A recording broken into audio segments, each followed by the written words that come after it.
a joué même un rôle dans la gouvernance du fonds. Il faut absolument que le secteur privé y soit présent. Et puis surtout, nous allons surtout jouer un rôle dans l'accompagnement des porteurs de projets pour faire de sorte que les entreprises de la sous-région puissent présenter des projets qui vont être financés par ce fonds. Donc notre engagement se situe à ce niveau. Nous allons donc en cela préparer une offre dédiée de services aux entreprises pour les emmener à développer des projets d'économie verte qui pourront soumettre au fonds. Et à respecter l'environnement. À respecter, vous savez qu'il faut respecter l'environnement et aujourd'hui, je pense que même pour les entreprises,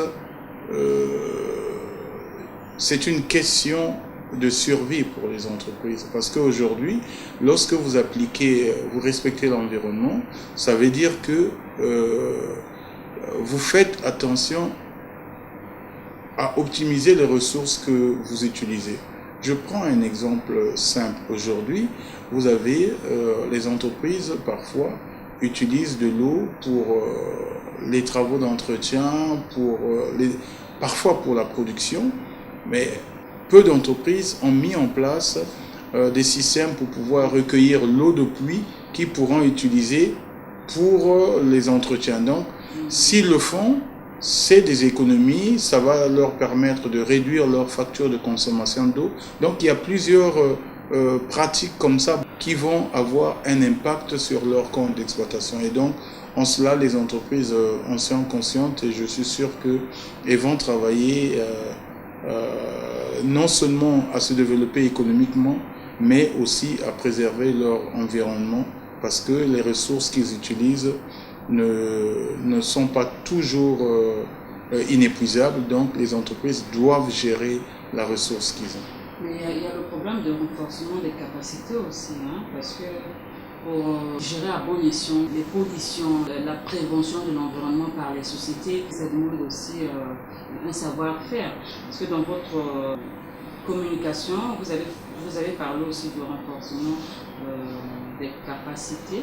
Ça fait partie aussi de ce que vous venez de dire. Oui, nous devions effectivement travailler avec les structures d'appui de la sous-région pour qu'elles soient en capacité de pouvoir accompagner les entreprises. Et donc, ça, il y a effectivement des actions de formation qu'il faut mener.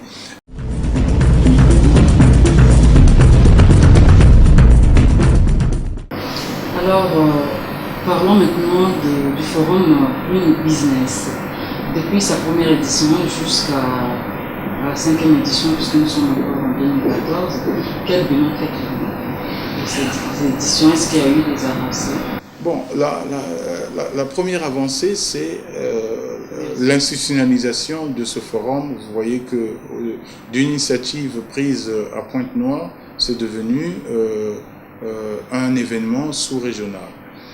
Deuxième succès, nous pouvons dire que lors de la première édition, nous avions fait une recommandation à la CEAC pour la création du Fonds vert.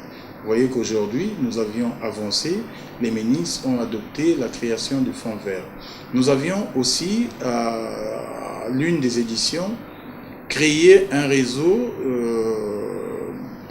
des entreprises d'économie verte en Afrique centrale. Là aussi, vous voyez que nous sommes en train d'avancer, le réseau il existe et nous pensons normalement nous réunir l'année prochaine à Luanda. Donc là, c'est aussi une avancée.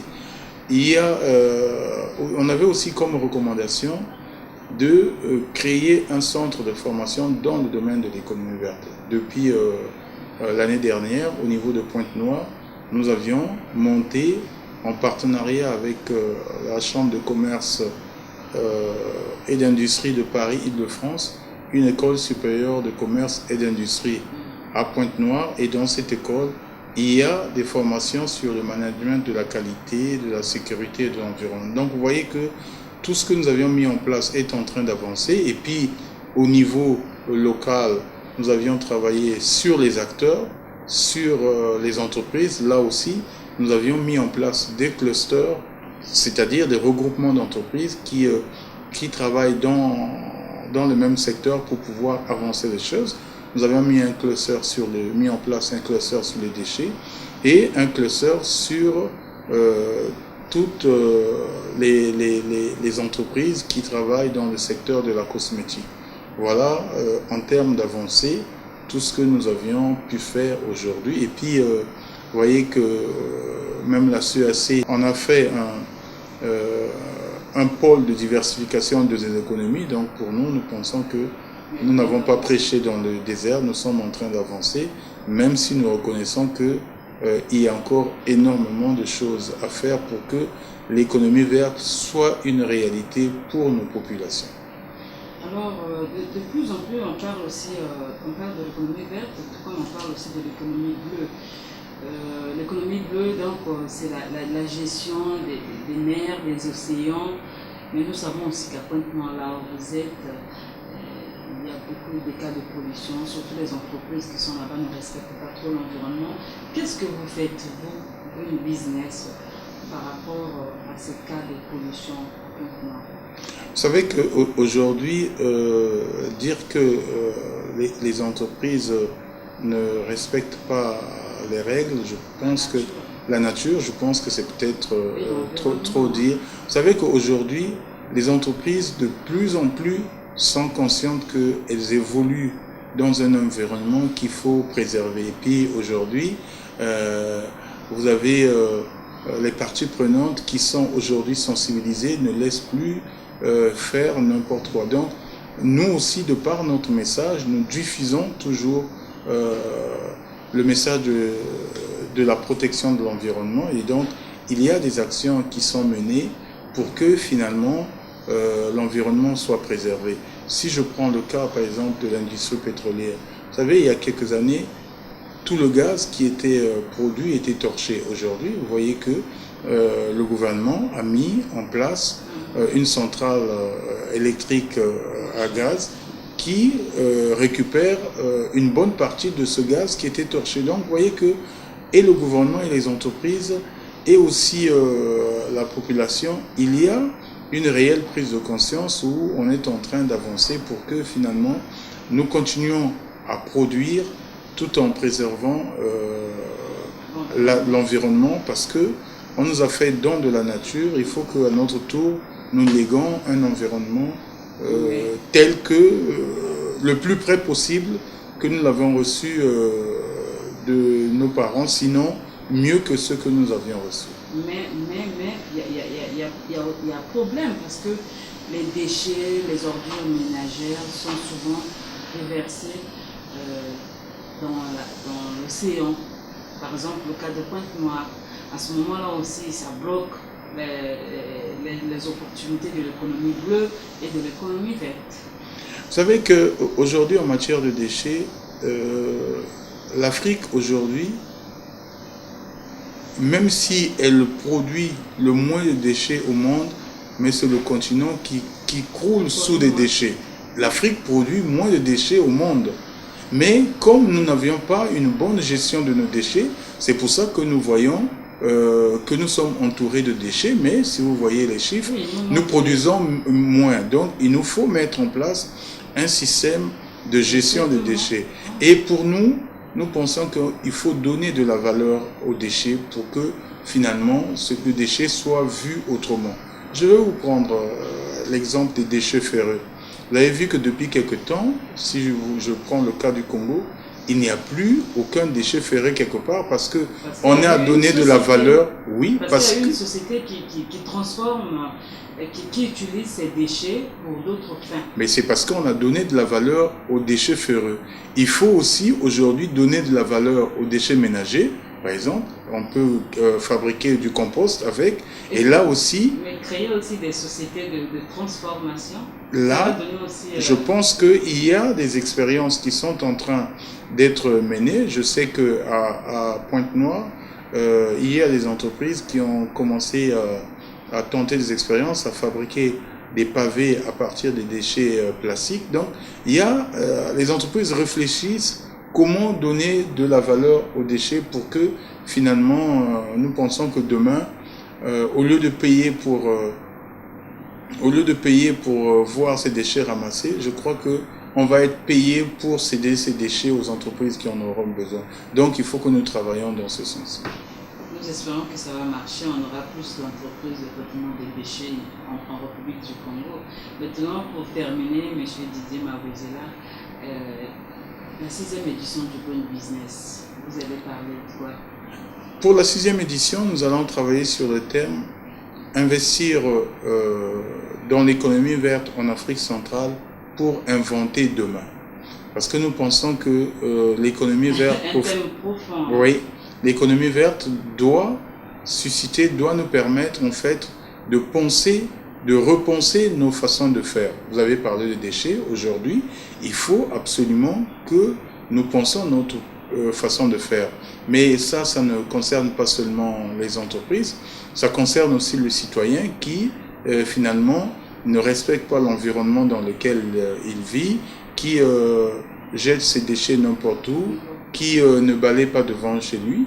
Donc là aussi, nous devons inventer notre façon de vivre de demain et c'est pour ça que nous pensons qu'il faut un minimum d'investissement pour penser demain comment nous allons vivre autrement en respectant l'environnement. Alors, lesquels seront invités à cette conférence?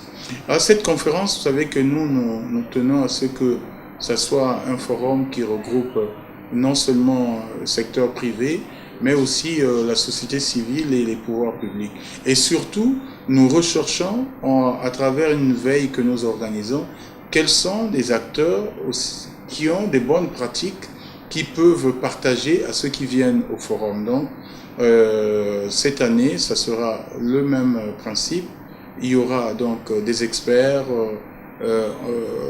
des entreprises qui ont des pratiques à partager. Et surtout, en marge du forum, vous savez que on a toujours organisé une mission commerciale parce que le forum, c'est aussi d'abord du business. Et donc, nous n'allons pas déroger à la règle pour la prochaine édition. Donc, ça veut dire quoi? Il y aura le commerce qui va se faire. Il y a toujours une mission. Il y a toujours une mission commerciale. Ça se passe toujours en marge du forum. Nous faisons venir des entreprises qui viennent qui exposent, mais parfois qui viennent pour rencontrer les entreprises congolaises parce que il y a des séances de B2B en marge du forum, donc nous avions toujours fait comme ça. Ils payent quelque chose? En ce moment, les entreprises viennent, puisque les entreprises sont invitées, les entreprises se prennent en charge et le forum leur permet d'être une plateforme où ils viennent pour rencontrer les hommes d'affaires congolais, pas seulement congolais, mais les hommes d'affaires d'Afrique centrale, puisqu'il y a de plus en plus d'entreprises... Oui, et de l'Europe, il y a de plus en plus d'entreprises d'Afrique centrale qui viennent au forum.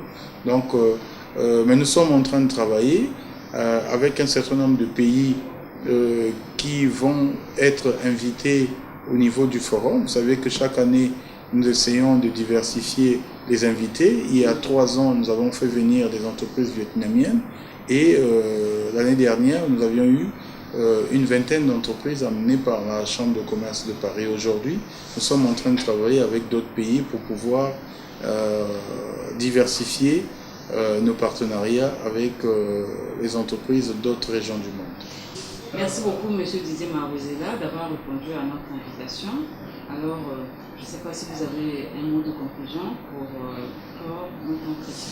Bon, déjà, je voudrais vous féliciter déjà d'avoir choisi de travailler sur l'environnement. C'est un sujet, je crois, qui n'est pas facile et je pense qu'on a besoin de beaucoup d'émissions de ce type pour pouvoir sensibiliser les populations.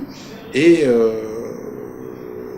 chaque fois que nous pourrons, vous pourrez compter sur nous pour que ensemble nous menions ce combat pour la protection de l'environnement et donc pour le développement de l'économie verte qui permettra en fait de créer des emplois et surtout de sortir certains de nos compatriotes de la pauvreté. Merci beaucoup, M. Didier. C'est moi.